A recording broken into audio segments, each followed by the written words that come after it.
it's Brandon from Electric Marketing. I'm actually on with Carson, and we're going to be going through how to set up a project in SEMrush and then all the different features that you can utilize within it. And he's going to ask a few questions along the way, so it'll be a little bit more interactive than normal. So first, you're going to navigate to projects in SEMrush. You can either access it here or down here. Doesn't really matter. In order to add a new project, simply click there, and you're going to type in your project domain. Make sure not to include the www or any of that stuff beforehand, just the domain itself, and then you're going to give it a name. And you can also share it once it's set up, or not. So we're going to create the project, and it's going to take us to the project dashboard. So there's 12 main features of the project dashboard, and we're going to walk through step by step of each one, but we'll start from the top left. So the site audit tool is essentially like Google Search Console, but on steroids. It's going to allow you to check your website for crawlability, see if there's any broken links, to make sure that there's proper alt tags and meta titles and meta descriptions. If you've ever used like Screaming Frog or any other SEO crawler, it's essentially what it is. And so to set it up, you select the number of pages that you want to check. We're going to do 20,000 just to make sure that we capture all of them. You can change the scope of the crawl as well. So for this one, we're going to want to include all subdomains, because we actually do have a blog on a subdomain for them. So it's actually going to crawl that as well. And in case you're not familiar with what subdomains are, it's essentially this. So it.semrush.com, that's a subdomain. And in our case, blog.marthastewartwine.com is a subdomain, and we want to make sure that gets crawled as well. Then the crawl source, we're going to choose website. You can have it crawl your sitemap on your website, or you can enter a sitemap URL, but I prefer just to use the website because that's really what the search engines are going to be looking at. And then here you can decide whether or not you want to send an email anytime an audit is complete. We're going to not do. Next, you're going to go to crawler settings. I like to use the user agent of Googlebot Mobile. So this is essentially what is going to do the crawling on the website. If you go with SEMrush bot desktop, it's going to crawl your website on desktop, and it's going to use SEMrush's bot. If you do Googlebot desktop, it's going to crawl it with Google's bot, and it's going to do it on desktop. So I do Googlebot Mobile because we're most concerned with Google search rankings, and Google is mobile first indexing as well. So it makes sense that you want to crawl the mobile version as opposed to the desktop version. And we always do a minimum delay between pages. You can choose whether or not you want some URLs to be crawled or not. You can also specify some parameters you want to be removed from the URLs before they're crawled. And you what can sort also, of parameters would we be looking at in that case that you might want to remove?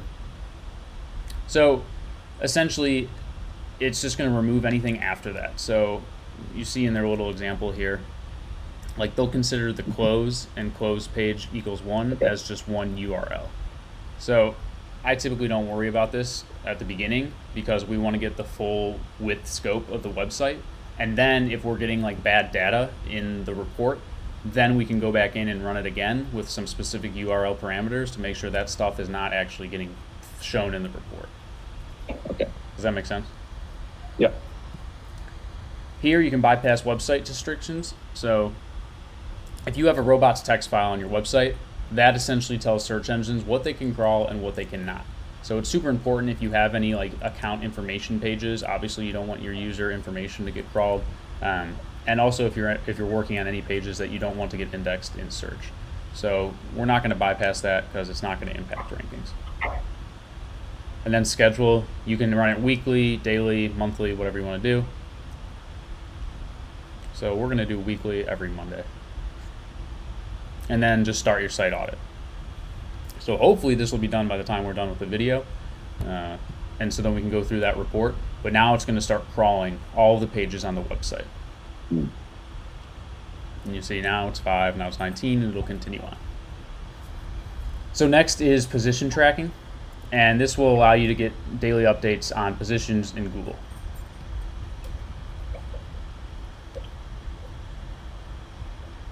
So we're going to choose Google as the search engine, and you can select which device you want to track on. And for this example, we'll just do desktop.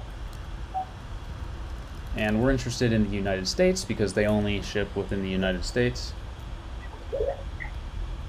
And they're e-com and they don't have a local map pack. But for example,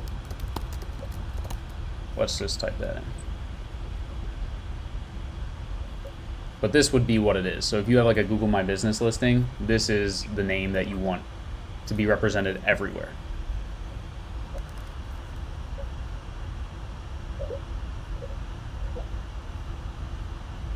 Now we're going to add in any keywords that we want to add. So there's 4 ways you can do keywords. You can do it manually, you can do it from a campaign level, you can do it through SEMrush, or you can do it through Google Analytics. And you can also import a file. So we'll go through each one. Let's say we want to rank for wine or wine delivery. And then just simply add the project. And now these are 2 projects. Sorry, these are 2 keywords in the project. You can also pull in from a campaign. We haven't set up a campaign for this one yet, so it's not applicable. But if you're working with clients that are similar, so for example, we set it up with Wine Insiders. So we can go to what Wine Insiders is ranking for, and we can add all of the ones Wine Insiders is ranking for and plug them into Martha Stewart Wine's keywords. So we can go through here really quickly. All right, that one's not applicable. This one isn't applicable. These are not applicable. Let's just cancel out these bottom ones, and let's say we want to keep these ones. And so we can add that to the project as well. So this is really helpful if you're managing like multiple clients or multiple campaigns and you want to be able to share those keywords. And for most of those keywords, are they ones you found through competitive research? Are they keywords that you're especially targeting, or how did you narrow down that list? So we narrowed down the list by looking at competitors mainly, but really where we start is what's like the #1 keyword you would want to rank for. And obviously if you're a wine company, that is going to be wine. And that's sort of like the pie in the sky keyword. And then from there, we can get down into more specific keywords. And we like to think it through before we actually do any research. So like if you just think about it, you would start with wine, and then you can go down into actual varietals, and then you can go deeper from there, like wine by region. And so you can start to build out a list just by thinking. And then from there, we'll go and actually look at competitors and see what they're ranking for. And so we'll start to pull in and populate keywords from the competitor research. And then, depending on the state of the website, if it's a website that's pretty new, you won't have a ton of historical keyword data. But for the wine company, for example, they were already ranking for a bunch of keywords. And so we go through and analyze like what they're ranking for on the 2nd page, on the 3rd page, and see which of those are valuable and that we want to focus our content creation and targeting around. And that's ultimately how we get to like a master keyword list that we can upload to the project and track. Great.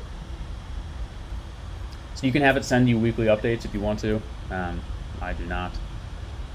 Now this SEMrush one is pretty neat. Essentially what it's going to do is pull from your domain report and populate the keyword information here. So the domain report is SEMrush crawling your search results currently and populating it that way. So let's say we want 20 keywords to get populated by SEMrush. So these are the 20 keywords SEMrush shows that we're already ranking for. And so we probably want to add them to the project so that we can track if we're losing any ground on those keywords, we can track how much traffic we're getting from them. So let's just go ahead and add all of these top 20 to the project. You can also do it for AdWords. You can do it through a phrase report. So what this would be, you can type in something like this. And it didn't actually work, but let's see if it works this way. There we go. So this will give you wine keywords that are similar to wine if you want to do it that. But we're not going to go ahead and add any of those. Another way is to connect your Google Analytics account. So let's just go ahead and do this right now.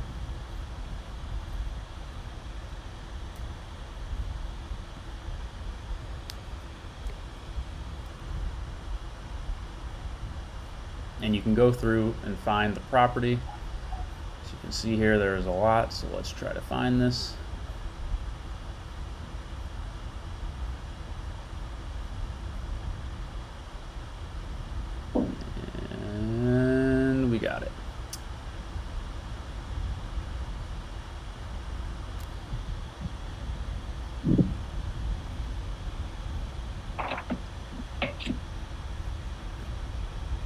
I've never been a huge fan of this one. It typically actually doesn't even work, which is ironic.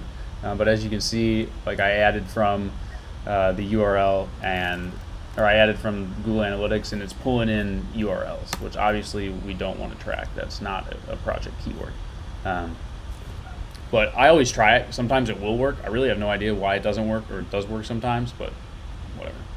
So now we're going to click Start Tracking.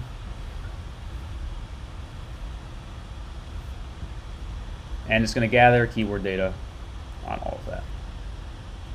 But let's go back to the dashboard and allow that to populate. Now let's go into the on-page SEO checker. So this is your basic on-site optimization, making sure that you have meta titles, meta descriptions, and it's essentially going to give you recommendations for your site for content creation, for ways you can optimize current product listings, current pages. So select your target location.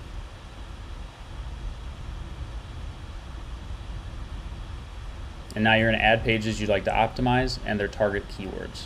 So you can do an auto import. You could do manual. Say we want to optimize marthastorewine.com for wine. You can add it that way. You can upload it with a file. Say you just want to export your URLs, and you can upload it there. You can also do it via Google Search Console. So let's just go ahead and connect that pretty quickly.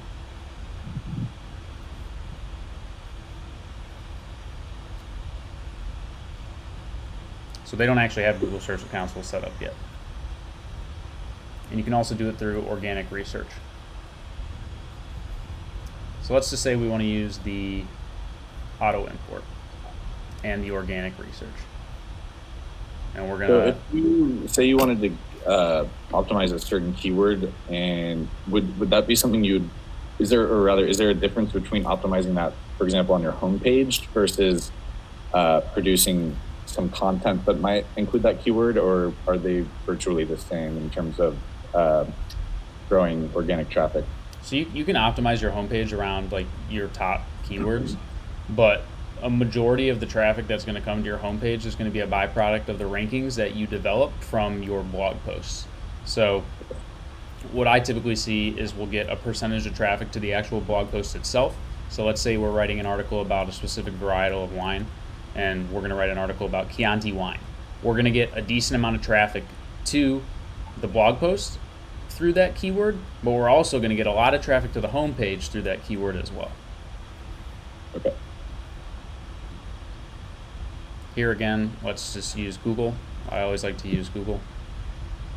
And you can decide whether you want them to recollect ideas or not.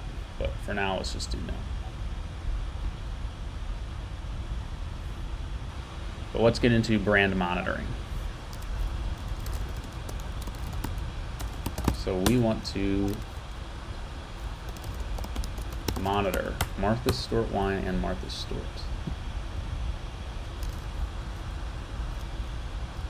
And you can basically say, these are the brand mentions, but then you also can say they also must include one of these words. So another way to go about this would be, we can do Martha Stewart, and it must include wine or food. And we'll do the United States, and we'll start tracking. Now let's set up Backlink Audit.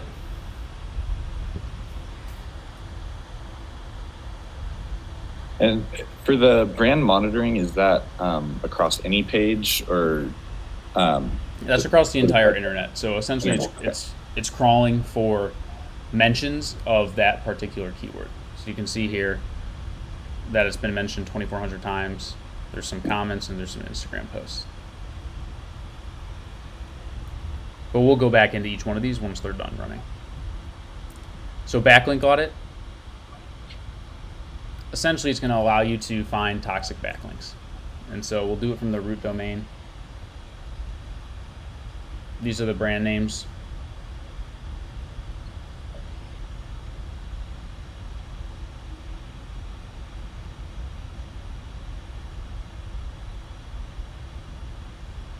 select your categories, and then you can select your target country and start the backlink audit. And that's essentially going to tell you any like toxic backlinks that you have. It's really not as relevant anymore though, because Google has become more sophisticated with their algorithm, and according to some of their webmasters, they've essentially stopped looking at toxic backlinks. Before, you used to get penalized if you had toxic backlinks. So think of like spammy links, or you're getting like 1 million backlinks from Pakistan or something like that. Now, allegedly, though there's debate about this, it's just ignored. So it's not as important to disavow backlinks, because before you had to go and upload a list and say, these backlinks we want to disavow, we don't know how they got there, we don't want them to be recognized or crawled by the search engines. On the flip side is link building. So this is how you can actually find people that you want to get backlinks from. So let's say we want, and you can use the keywords from your research in the other project features to add into here. So let's say you want to show it for wine, buy wine online, wine delivery, wine club, Martha Stewart's wine. You can add some competitors as well too.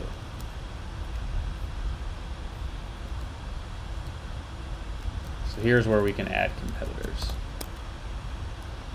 So it'll auto-populate with some, and we can leave those for now, but we'll add some other ones in here too. Were those ones auto-populated? Yeah, these ones were auto-populated. And so we can also add in, let's add in the Wall Street Journal wine. So they are a big competitor. And now start link building. So now it's going to go out and it's going to find anybody who's ever backlinked to those websites or who's backlinked around those keywords as the anchor text. And so anchor text is the text that is actually, the link is placed on itself. So let me see if I can find a good example here.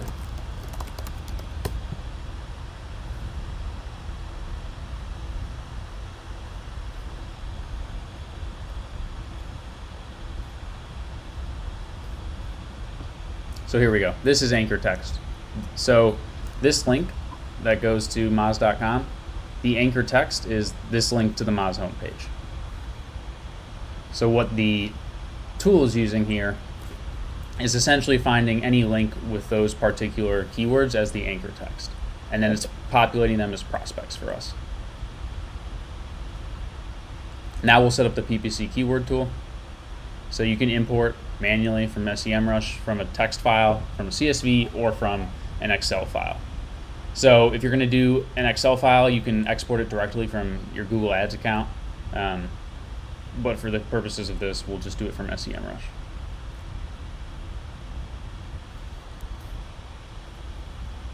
And you're able to do it the same filtering as some of the other projects. So you can either do a domain report organic or domain report paid. You can do a keyword search or Google related questions, or people also ask. So let's say people also ask for wine. And now it'll go out and start to populate here.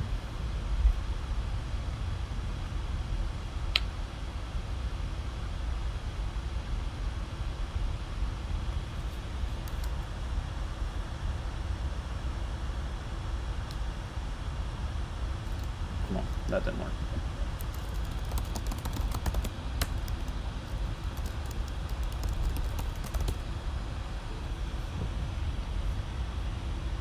So let's just use these 20.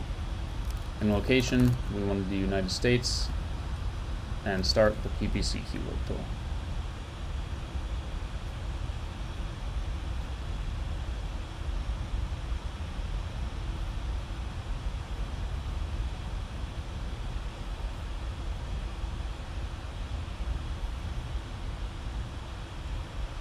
This is the ad builder, which is going to allow us to create compelling ads based on competitors. So let's say we want to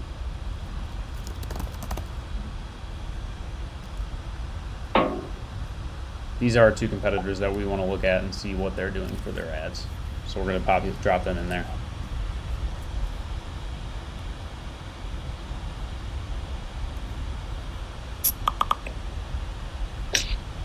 Now this gets back to a little bit more SEO specific, organic traffic insights. So this is essentially going to pull in the data that Google Analytics has and Google Search Console has and populate it into your project dashboard so you don't have to go back and forth to look at.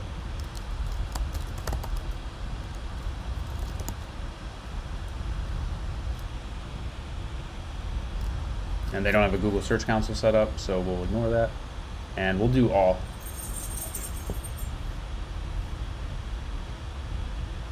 And so now you can see it's pulling in landing pages, keywords, users, sessions, the bounce rate, all of that Google Analytics data. It's pulling into here so you don't have to go back and forth. And it's also leveraging some of that information in the other processes.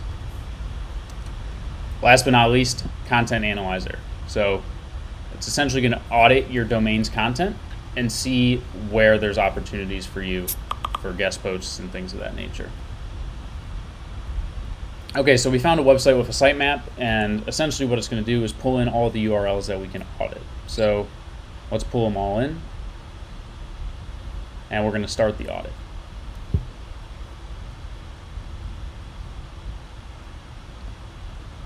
We're also going to connect the Google Analytics.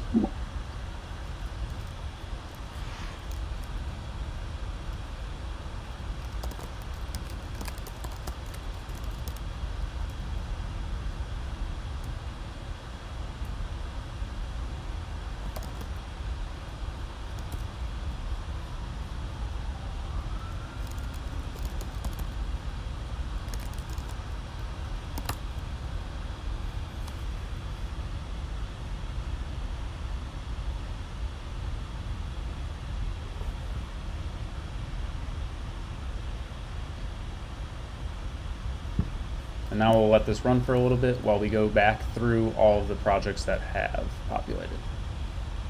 So first, let's check out the site audit. This is essentially the overall score. Typically, I'll see anywhere from 50 to 75%.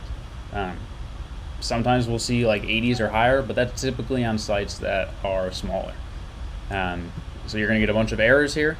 You're going to get your warnings and you're going to get your notices. Obviously, errors are going to be the things that you want to address first and foremost. And then it also breaks it down into themes. So crawlability is an issue for the site as well as internal linking. The HTTPS is not, and neither is site performance, but you can view the details on each of these. It also goes into the top issues. So there's 408 redirect chains and loops. And if you click in through it, it's going to show you where those redirects are. So on the blog, you can see there's a redirect URL that redirects to another URL. That is what a redirect chain is, essentially. Where one of your links is redirecting to a link that is redirecting to another link. And so it makes it not confusing as hell to say, and it's also very confusing for search engines to crawl. Well, let's click on errors and look at the actual main issues. So that's the top one. And then 388 pages have duplicate meta descriptions. And so you can click on all of these and it'll show you like the why and the how to fix it. But let's go through here and actually see which ones are duplicates. So you can see there's 6 pages that have duplicate meta descriptions and meta titles. And so what this is doing is showing us that there's an issue with how it's crawling the images. Because the images are essentially populating as URLs. So here you can see an image, and so that's the way the blog is set up. And by seeing this, this tells me that we need to go back and make sure that we set up our crawl settings in a different way, because this should not be allowed to be indexed by Google. We need to make sure that there's like a robots text file that is not pulling this stuff in, because this report is essentially faulty because those aren't actual pages with duplicate meta descriptions. They're images that are just showing up because we allowed the bot to bypass any of the restrictions placed by the sitemap. Does that make sense? Yeah, is that something, so when it pulls out, or when it identifies that as an issue, is that an issue that only SEMrush is identifying and that Google would not read, or is that an issue that Google will have with the site? So we'll have to check. There's 2 potential possibilities. One is that the sitemap is not set up properly, So it is allowing Google to crawl these, and Google may in fact think that that is duplicate meta descriptions. On the other hand, it could be from the SEMrush bot, which is bypassing the sitemap restrictions. But And if it did turn out to be an issue with Google, would that be something you'd have to fix in Search Console, or that's on the something actual- we'd have to fix on the website. So we'd have to make it so that we disallow crawling of these specific URLs, because they are the, let me see here. What's essentially happening is that the photos, and we can view the page source as well. So you can see the metadata, and the description is always the same. At Martha Stewart Wine Company, you will find wines that Martha Stewart has personally tasted and selected. And now if we look at this one, it's going to show the same thing. So we either have to not let Google crawl this, or we have to change the meta description. With some of the blog solutions out there, when you upload a media file, it creates its own URL for that image, and so you can run into issues like this. So duplicate title tags, that's the exact same thing, but the title tag. And so for those people who aren't familiar with that, let's look up. This is the title tag, what shows up here, and this is the meta description. So we have duplicate title tags. We also have 235 pages that don't have title tags. We have 167 pages with duplicate content issues. And so you can see, if you click out, this page has the same content as this one. This is the issue with using tags that aren't used often. And so the only post that ever got tagged with Golden Globes and the only post that ever got tagged with awards happens to be this. So then this page is technically categorized as duplicate content. And so you're seeing here, a lot of this is just technical cleanup. It's not like there's anything that's inherently bad on the website. It's just there needs to be some cleanup to allow for better crawlability and indexing. And you would never think about some of this stuff unless you actually did an audit like this, because like, why would you think that this even matters? This is the one that is super easy to fix, the internal broken links. So you can see here, seasonal, broken, and it's broken on all of these pages. So this is a quick and easy fix. Just go and create a 301 redirect from seasonal to whatever the new page is, and if there's not a new page, then you got to go through here in each one of these articles and actually find where the links are and change them out. And so the way I like to do this, if you have to go that route, so we see the link here is seasonal. So in order to find where it is, it's a pain if you just try and search. So make sure you're in Chrome and view the page source, and then you're going to copy the URL in.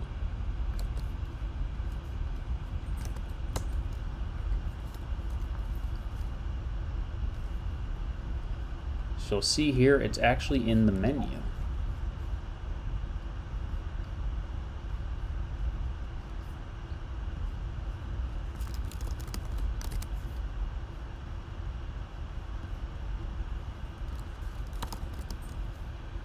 Sometimes I can't find it, but most of the time I can.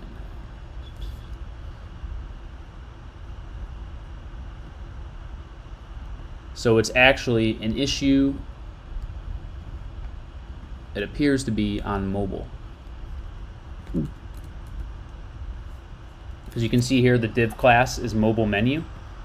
And so that's why we're not finding it on the desktop version. We'd have to find it on the mobile version.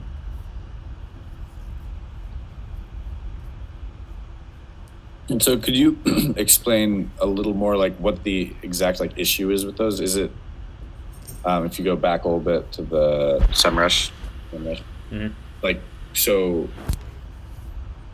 like, what does it mean by like broken link URL, the seasonal, if you put that in, it doesn't exist, it gives you a 500, but what does the page URL on the left mean? This is where the broken link is. I see. Okay. So on So all that these same exact pages, broken link is on every single one of those. yeah, and the reason is because we just discovered it's a part of the menu on the on mobile. So it's going to be on Okay. every page that has that menu. I see. Yeah. So something like this is a really easy fix. We just need to go let them know, hey, link in the mobile menu is broken, and then change it, and then all of this is going to go away. So it might look like 92 internal broken links, but really it's just one really bad page that is messing up everything. I think if we go through this,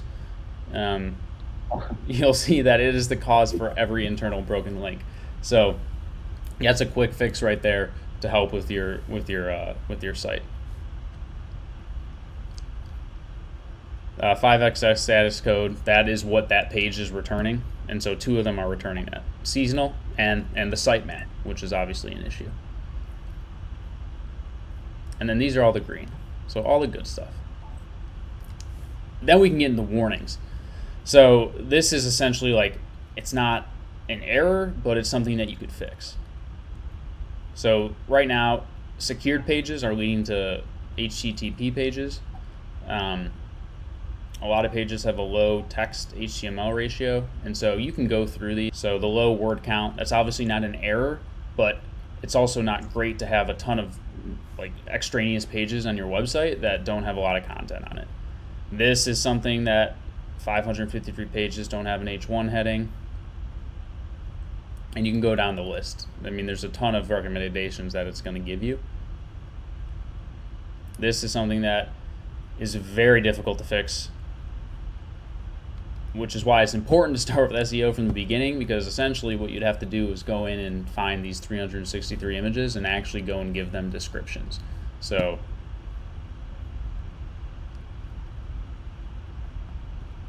we'd have to go into this blog and we'd have to give an alt text to all of these images. So it's meant for search engines to crawl, but it's also meant for people that are visually impaired as well.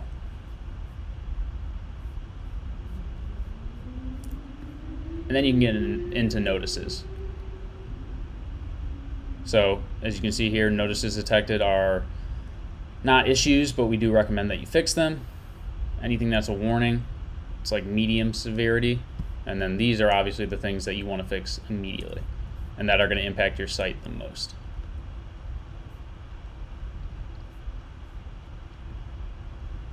So that is the site audit in a nutshell. You can also look at the pages, the site structure.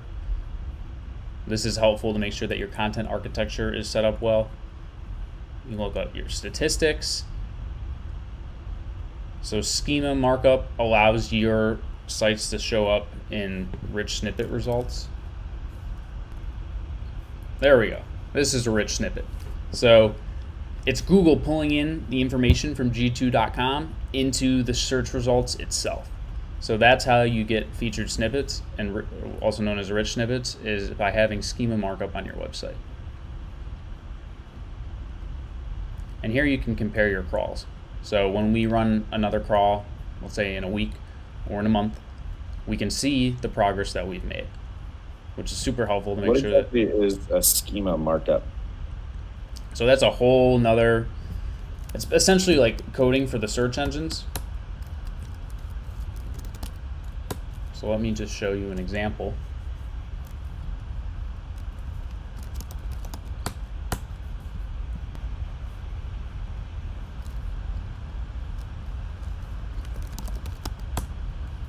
So this is the schema markup. It's essentially like a search engine language. And so what this is telling the search engine is that this page is a product. This is the name of it. This is the image. This is the description. This is the SKU. And then this is the price and whether or not it's available and it's in stock. So you can also add stuff in here like ratings, which is super helpful because then it'll pull into the search results. So if you look at here, this is getting pulled in from schema markup, and stuff like that is super important for click-through rate. So that's something that we're actually going to be implementing for them, because I mean, 4.5 stars, 78 reviews, that's obviously something that you want to see when you search this in Google. But right now, there's nothing there. And there's a demonstrated impact, especially for reviews. If your reviews show up in search, significantly impacts the click-through rating, which makes sense. Obviously, you'd want to click through something that has great reviews as opposed to something that has none. Or on the flip side, you can find places that have negative reviews and they have schema markup, and in that case, maybe you get rid of the schema markup so you don't have your bad reviews showing up there. And so then you can also compare progress as well. So this is helpful internally if you need to report to a manager or something, like, oh, this is the progress. So look, today we're starting with 14,000 issues. It can only get better from here. So maybe next week it's only 11,000 issues, and you can slowly start to work your way through it. But as you can see, some of the issues are misnomers. They are 92 internal broken links. Well, guess what? We can fix all 92 with just one change of the site nav. And then that knocks off 92 errors immediately. So that's essentially the site audit tool. Position tracking. So visibility, this is the percentage that your site is visible for the keywords that we entered previously.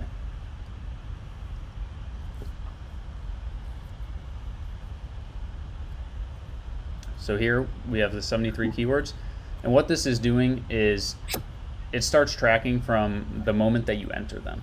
So now that we entered them, we're going to be able to see historical data on them in, let's say, in 30 days. So this is why it's important if you're a business or if you have a new client that you input them right away, because that way you can then track specific trends on keywords. You can still do it in the domain report over here, but it's not as specific as this is. And so does that not apply retroactively, and that's why you need to implement it immediately? Yeah, this particular feature does not apply retroactively. It's not the end of the world because you can still pull all that information from the domain report. It's just not as, you're not able to manipulate it as well.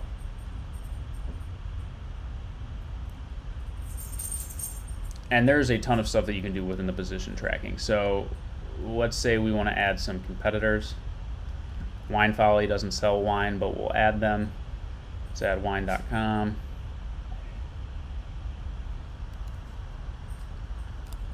Vina's a big one. Let's do wjwine.com.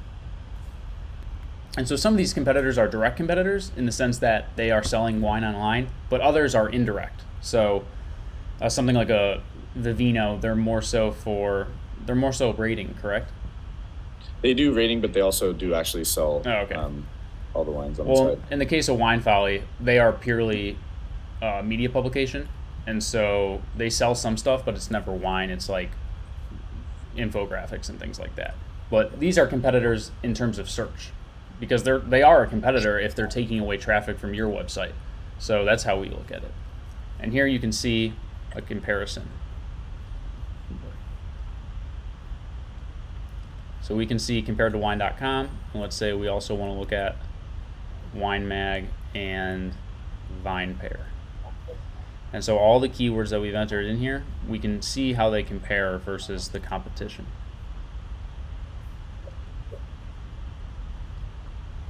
You can do it by top 3, top 10, top 20, top 100, the position.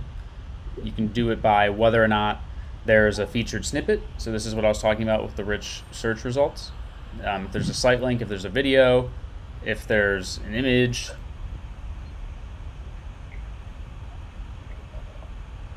You can filter by the search keyword volume, and you can also exclude keywords that contain certain words.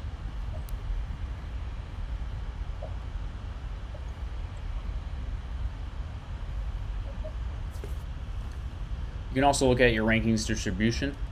So based on the keywords that we entered, we are showing up second compared to Wine Folly. And you can see they have 20 keywords that we put in the top 3. We have 12. And you can go down top 10, top 100.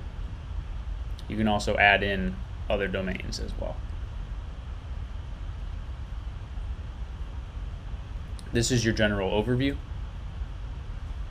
And so now that we've uploaded it, we're going to be able to see a visibility trend we're going to be able to get that estimated traffic, and we're going to be able to get an average position for the keywords that we're tracking as well.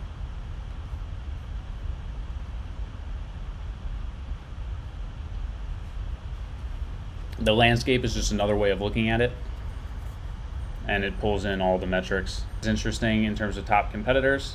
It's like a heat map. You can see widen.com, 48 keywords in the top 100, Vivino 44, and so on.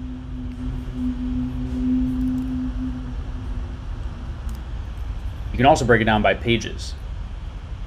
So you can see the home page is ranking for these 11 keywords, and that the product packs page is ranking for these 5. And you can sort of go on down the line and see which pages are showing up for what. And then you can also get an estimated traffic for that particular page as well. Here's where you can discover competitors.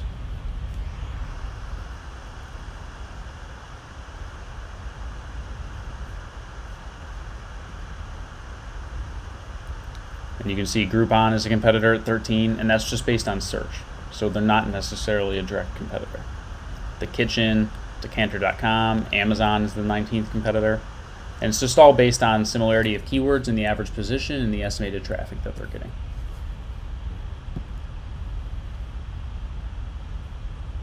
Here we can add a device. So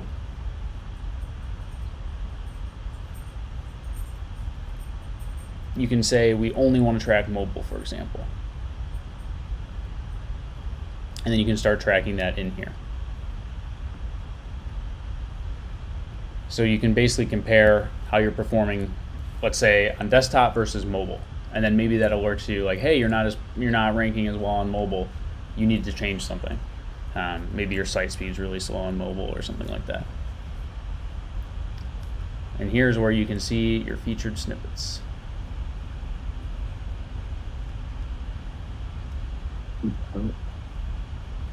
So let's actually view it.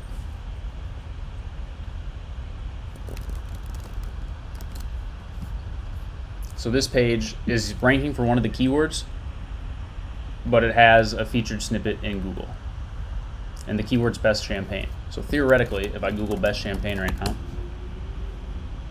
there we go. That's the featured snippet. So this is like competitor research. And so we can see, okay, vegan wine, this is what's showing up. So if we type in vegan wine, nope, there it is, the kitchen. An article all the way from 2011.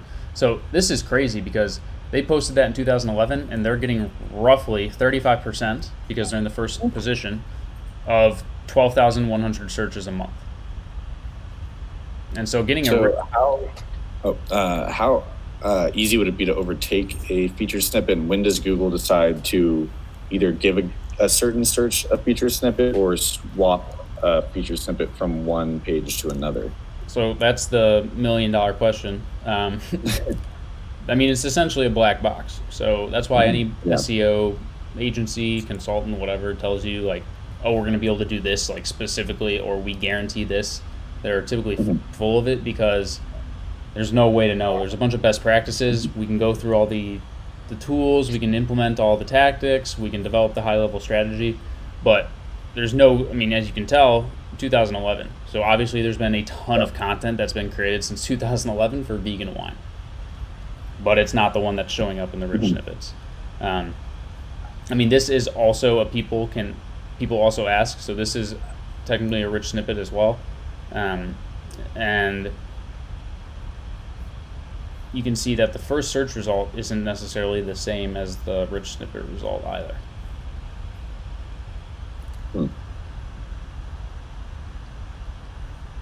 So this is what actually shows up first in the technical search results. And frankly, the more that I look at this keyword, it actually seems pretty ripe for content creation because the content out here is terrible. I mean, you can just look at this page. It's short, not informative. It's just because it's vegan.com/wine, and there's not a lot of other stuff out here.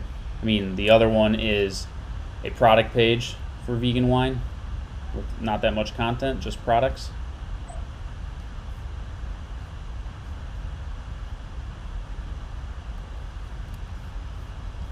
So this is a keyword that we could potentially target for content creation, actually.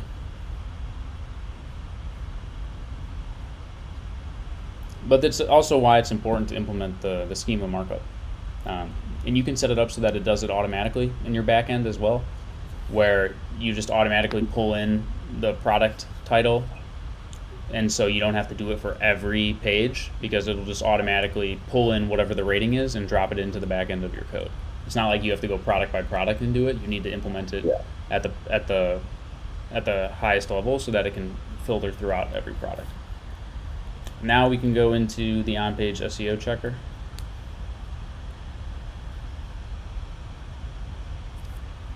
And this is essentially giving ideas to optimize. So first and foremost, it's going to give you your top pages to optimize. So here are ideas for the home page. So it's telling us we want to avoid keyword stuffing, but we want to use target keywords in the body tag, and we want to focus on creating more informative content. So we can see the detailed analysis here of what the rivals' average are. And so our content is 159 words on the home page. All of the competitors that got entered in here, though these are irrelevant, but like wine.com, for example, 449 words. Is that on the whole site or just the homepage that they're referring to? This is just for the homepage. Okay. You can see we can add these keywords in to enrich the content a little bit. These are some potential backlinks we could get.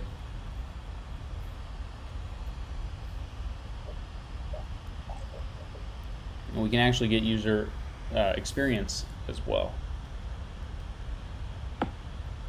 So first, you definitely want to tie out your Google Analytics and your Google Search Console to SEMrush so that it can pull in additional data.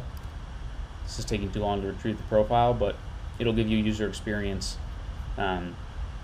optimization tips as well, which is super important, because before, user experience wasn't a big deal in SEO, which is why you could just stuff a page with a bunch of keywords and it would rank well. But now it's important with all the new algorithm changes. So you can see here, recently become an essential part of an SEO strategy. That's because Google is taking into account like the time spent on the website, the bounce rate, how many pages are being viewed, and everything that goes into a positive user experience.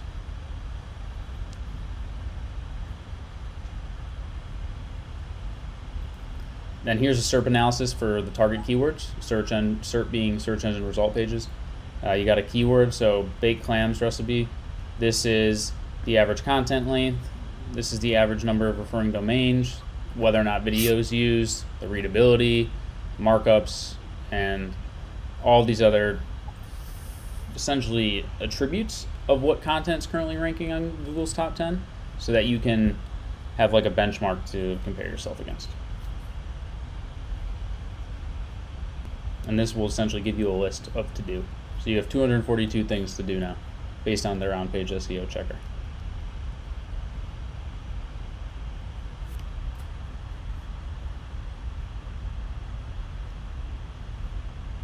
Let's get into brand monitoring.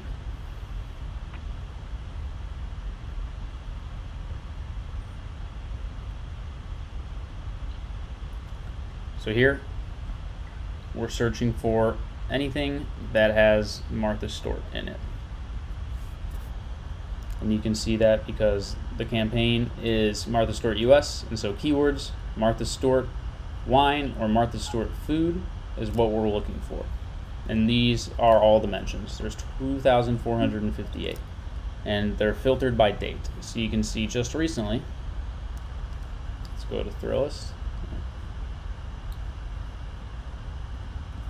So that isn't necessarily searching for that exact phrase. It's just searching for things that have Martha Stewart and have to do with food. Yeah, correct? So what it's searching for is anything that has Martha Stewart wine and Martha Stewart food. Okay. So if you go through here, you'll see food and Martha Stewart. So they don't have to be combined together, but because remember how we set up, it needs to have Martha Stewart, and it also needs to include somewhere wine or food. So that's why it's pulling in content like that. If we had put in it needs to include Martha Stewart wine, then it would only include pages that have Martha Stewart wine. Okay.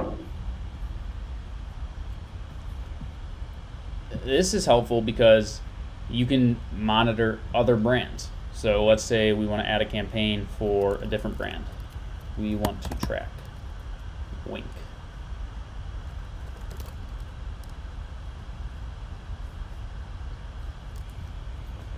Now, with this campaign, we're going to be able to see anybody that used that particular keyword.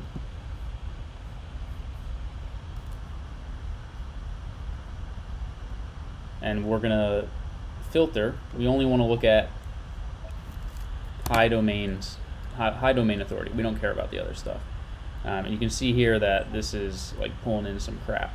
And so we can filter that out. And this gives us an idea of who we could maybe reach out to get a backlink. So Betty Gold wrote about Wink in this article. And so we could reach out to her asking for inclusion, or we could put her into like an outreach sheet basically to keep her in mind for later on down the line. But you can see Wine Insider's actually got placement here. And frankly, it actually mentions Martha Stewart wine as well. So this one's a little bit of a misnomer because they're both getting a backlink there. But if we were to look at some of these other ones, it'll only be Wink and Martha Stewart won't be mentioned there. And so what we can do is we can exclude that.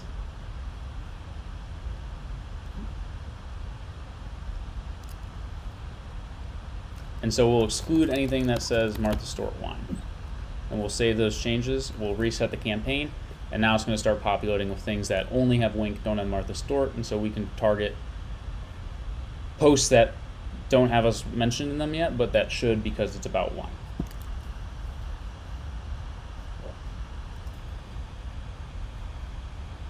Here you can track your volume trend. So let's go back to the proper campaign. You can see mentions have skyrocketed. Very few mentions, and since the pandemic, mentions have gone through the roof because of the transition to more online shopping as a whole, but especially for alcohol. You also see any backlinks as well.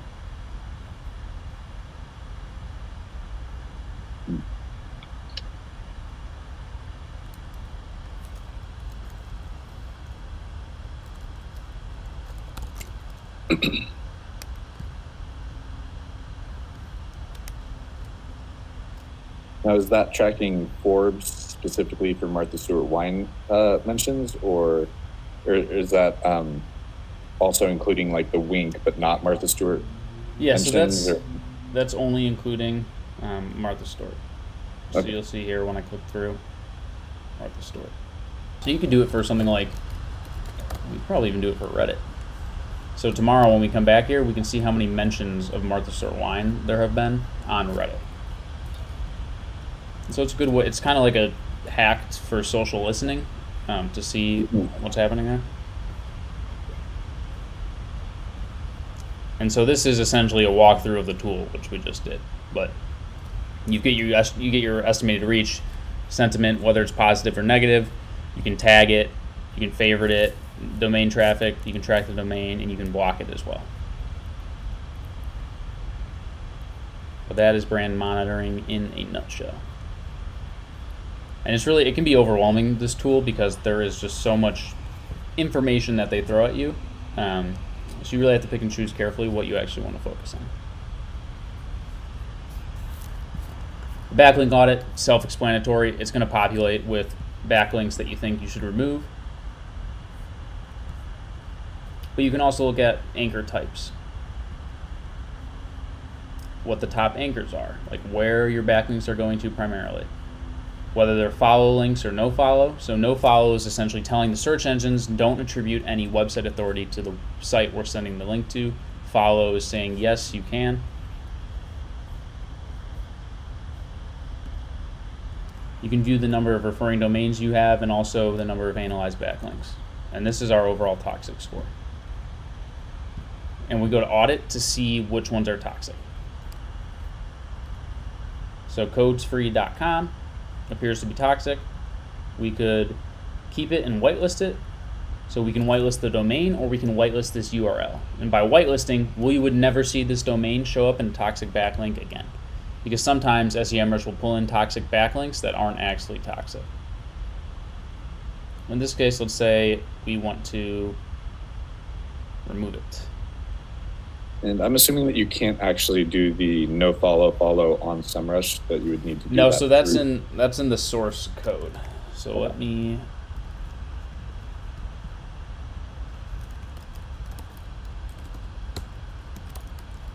Some websites don't use it. Let's see if this one did. Oops.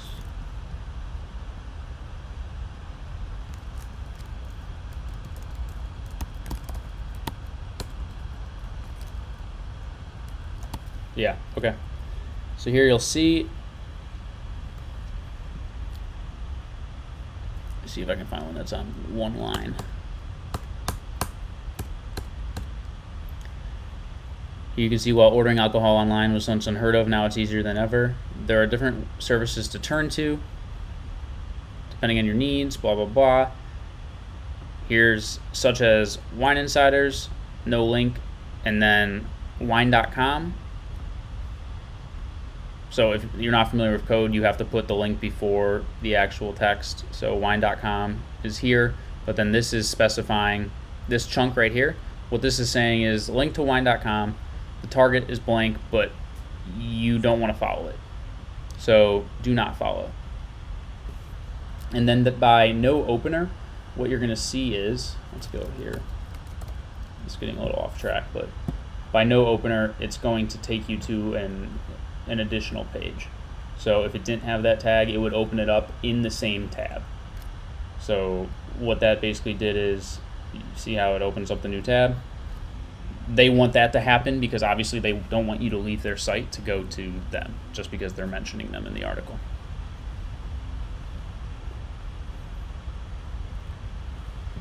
So now you can either add it to a remove list or a disavow list. So remove would be, we want to email them and ask them to remove it. And then you can send, let's say they ignore you, then you can actually send this to your disavow list, and then you can export it to a CSV, which you can then upload to a Search Console to disavow.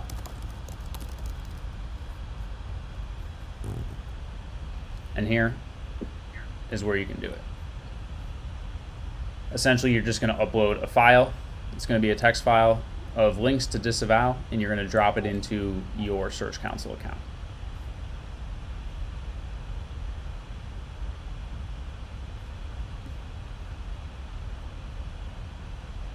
Here's where you're going to see lost domains.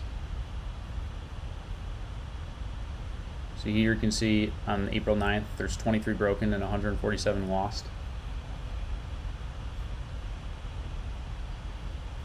And you can find where you're losing the backlinks from. This will essentially tell you if there's any opportunity for you to reach back out to someone and say like, hey, what happened? Where's the link? Or like, can you add it back? This is for any broken backlinks that you have. And you can like outreach to them and say, can you please add it back? Or do you want a new link? It's just really tracking and making sure that you're staying on top of things.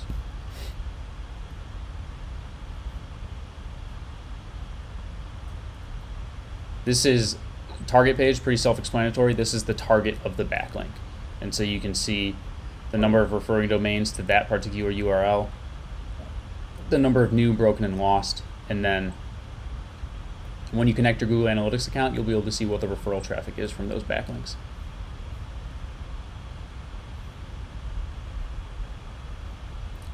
And lastly, the thing you can do is you can connect your email, because you can email these websites directly from SEMrush. So if you just click here and add your account, that's how you can do it. Link building is a little bit like the backlink audit, but essentially what it does is it takes the keywords and competitors that you enter, and then it'll give you a bunch of prospects. And you can filter out these prospects. So let's say we only want to look at URLs that are blogs and that contain wine delivery and that they are a .com website. So now we can see these are all websites that have written about the keywords or the competitors that we entered up here. And so these are opportunities for us to receive a backlink. So let's say we want to get a backlink from builtinboston.com. And it'll give you a rating too. So maybe we'll say we want to do BigCommerce. So you can add it to your in progress list. And what you can do is you can select an outreach strategy. So what this means is you can set templates based on the outreach strategy. So let's customize the outreach strategy. So for a general backlink, we want to say, hi, X, blah, blah, blah, blah, blah, thanks, Brandon. And we'll save that template. And you can change out the subject line too. And then this is your follow-up. Hi, haven't heard back, thanks, Brandon. You can also do a different one for product. You'd be like, please review my product. And you can save that template. And when you add, let's add it as a product review. And let's add this one as a manual link.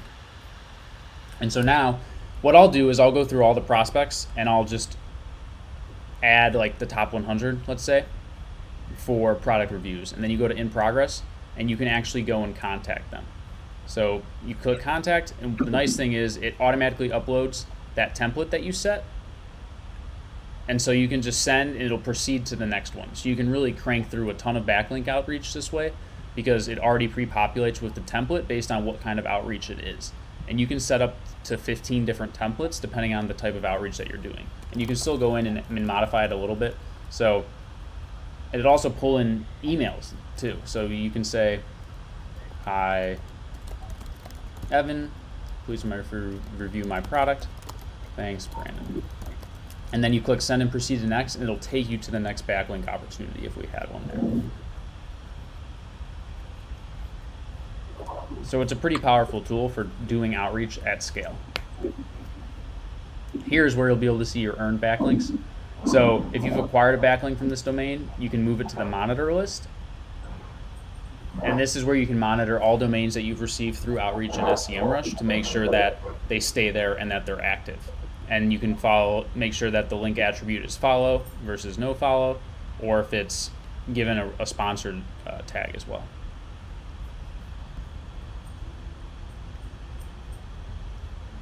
Again, they have another little about tool here, which is like a quick rundown on how you can use it as well.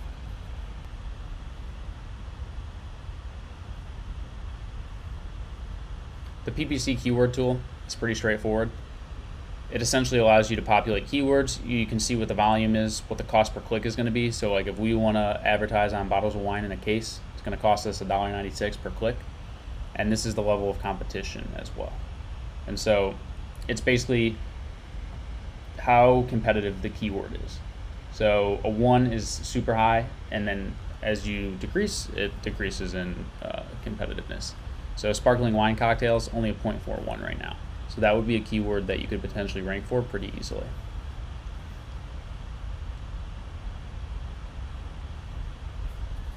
You can add groups. So say we only want to do a wine group, or say we only want to do sparkling, or we only want to do varietals. And then within that varietal group, let's add some keywords. You can do it manually through SEMrush. So let's say varietals, we want to track Montepulciano wine.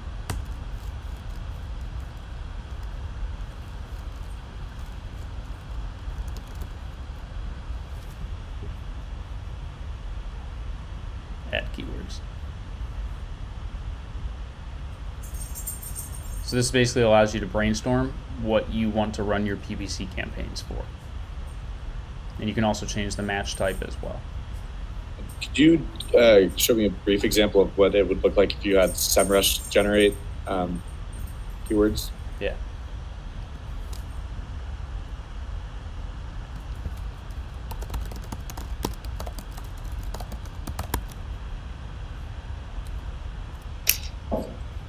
So this is what it pulled in from the keywords that Wink is advertising on. I see.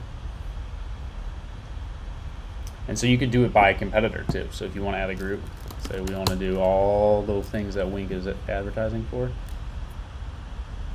and let's take it from their domain report paid, and let's insert 200 of them.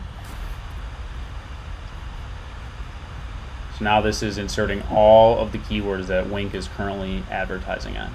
So you can see they're advertising on HelloFresh.com wine. They're doing a lot of like competitive advertising for brand keywords. And so if you see that maybe a competitor is making paid advertisements for your own brand, so for example, if you saw Martha Stewart wine in there, would that pretty much mean that you just have to outbid them? Or perhaps because you have more of a claim to that, does that mean that you pay less? Or what would you do if you you saw it inherently there? pay less because your bid is based on relevancy as well as so like it won't cost us as much to show up first as it would for them. Okay. But they And so could, that's they, where they could maybe still you- outbid. Yeah. Your ad builder will allow you to start researching competitors and see what they're running. So let's see if Wink is running anything. So stuck at home, wine delivered, get 50% off your first order. So you can click to use this as an ad template, and you can start to build your ads in here. And you can change it up and make it unique. But this is essentially like streamlining your ad creation process using competitive analysis, and then it also appends a tracking template as well. And you can put it into, you know how we created those groups as well. Mm-hmm. So we can say, all right, we're going to put it in Wink because this is a competitor one, and it's under the default campaign. So what we would do is probably campaign would be competitors, and then the group would be Wink. And then we can save that ad.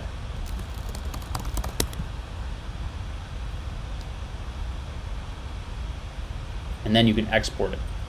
So this is nice because you can export it and actually drop it into Google Ads. Great. Let's do it again for display ads, see if Wink's yep, they are. And so to the display ads, we obviously can't use as a template, but this is giving us ideas for like designs that we could use, or like anything that we'd be able to take and utilize on a client. Obviously though, you don't want to like rip it off completely or even semi-rip it off. It's just really used for like ideation. Otherwise it's going to be blatantly obvious and not a good look.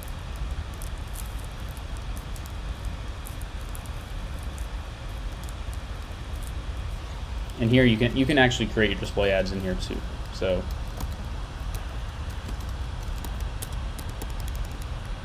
and just upload your image, whatever you want it to be, and then save it.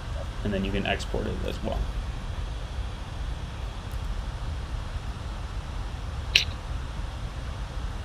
And we won't get into extensions too much, but essentially what this is, these are extensions. These are extensions here. So it's not a part of the actual ad itself, but it's an ad extension. And so there's different types of extensions you can add. You can import, or it can be a site link, it can be a call out, it can be a structured snippet. You can actually add your phone number in there so you can call directly in. So like Los Angeles Moving Company, let's see. So that's getting pulled in because they put that in their ad. Would that cost more since pulled in right there. takes space? No, it's just if you give the information to Google, they'll determine whether or not it's relevant to provide in the ad. Like sometimes you'll look it up, it won't show up. Other times it will. It's all just based on the algorithm. Okay.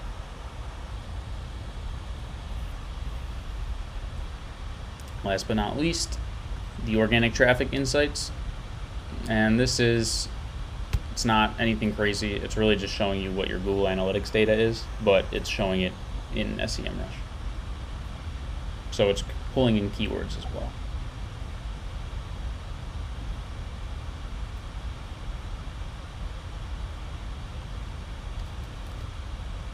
Let's see if the content analyzer is finished yet and attack.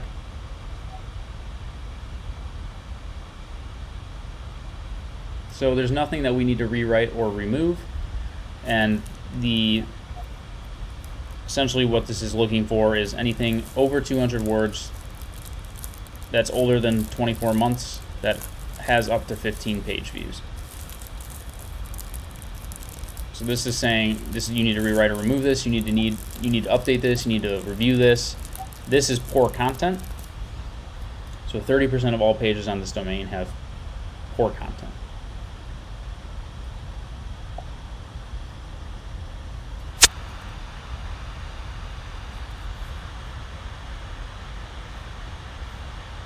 And so this is one of them.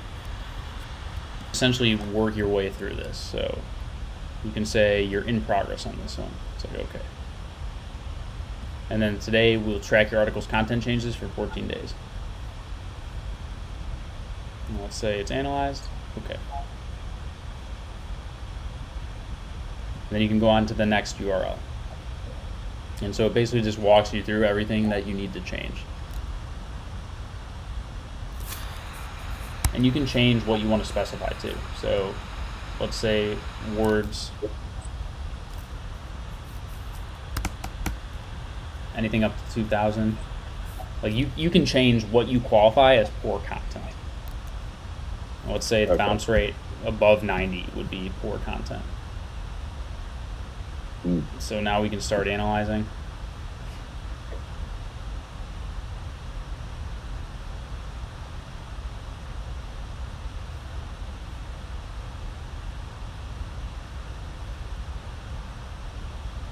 Now something like this though, if you look at it, the bounce rate is really because people are just coming and reading it and then they're leaving. So in that case, it's not an issue of the page.